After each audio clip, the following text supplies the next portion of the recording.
Pertama, masukkan baking soda ke dalam botol bekas, kira-kira sekitar 4 sampai 5 cm.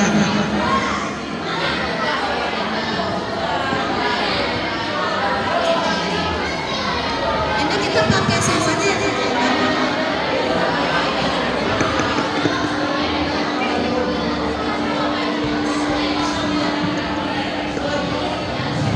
Setelah itu, masukkan minyak ke dalam wadah yang berisi baking soda. Mau nangis ke minyak goreng ini.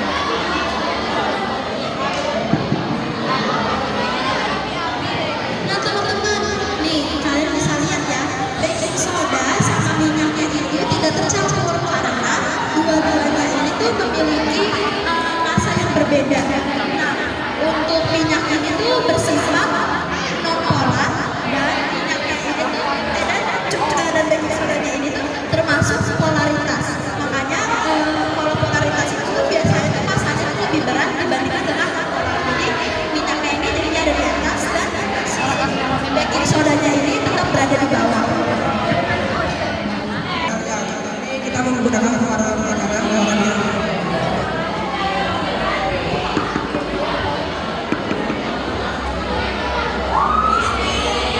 Suka ya?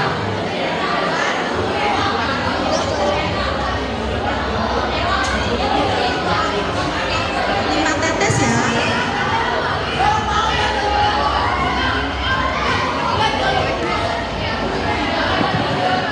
Setelah itu, campurkan kedua campuran ini ke dalam minyak dan baking soda.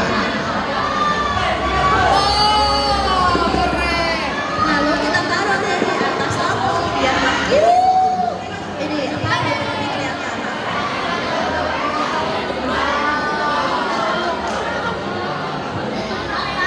Nah teman-teman, nih kalian bisa lihat kalau di sini itu ada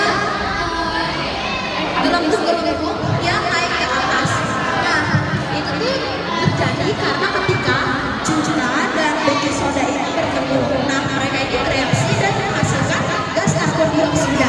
Nah gas karbon dioksida itu yang mau ke atas itu mereka tuh berpegangan gitu kalau sama si cukanya ini.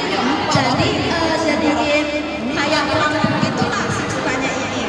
Nah terus nanti kalau gas karbon dioksida yang ini jadiin cuka sebagai pelambung ke atas itu dia bakalan pecah satu. Nah nanti itu akan ke udara gitu. Nah nanti kalau kita bisa lihat nanti tuh di atas itu kayak ada sisa busa-busanya itu, nah itu gas karbon dioksida yang keluar. Nah nanti kalau gas karbon dioksida yang itu udah lepas ke udara, nanti tuh cukanya yang udah gak ada gas karbon dioksidanya itu turun lagi ke bawah dan masanya akan menjadi lebih berat dan akan berada di bawah.